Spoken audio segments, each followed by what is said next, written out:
ఇన్ని సంవత్సరాలుగా ఒకే పార్టీలో ఉన్నారు. ఈ పార్టీలో ఒక హయ్యర్ పొజిషన్ ఎక్స్పెక్ట్ చేస్తున్నారా, లేకపోతే వేరే ఒకవేళ నెక్స్ట్ వేరే ఏదైనా పార్టీ వస్తే దాంట్లోకి మారే అవకాశాలు ఏమైనా ఉన్నాయా? మేము కష్టపడి పనిచేస్తున్నాము. ఇక్కడ చుట్టుపక్కల గ్రామాలందరికీ తెలుసు, ఇక్కడ ఉన్న లీడర్లందరికీ కూడా తెలుసు. శ్రీశైలం గడ్డం, శ్రీశైలం అంటే ఏంది. మేము కాంగ్రెస్ పార్టీలో ఉన్నాము. ప్రభుత్వం గుర్తుపెట్టి మా హైకమాండ్ గుర్తించి మాకు ప్రత్యేక అవకాశాలు ఇస్తే, ఇప్పుడు డబ్బు లేనిది రాజకీయం లేదు, డబ్బును చూసే పదవులు ఇస్తున్నారు.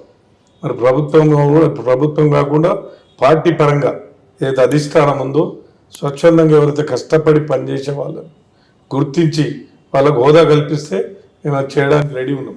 డబ్బులు ఇచ్చి మాత్రం పార్టీ పదవి తెచ్చుకునే మాకు దాని ఆలోచన లేదు.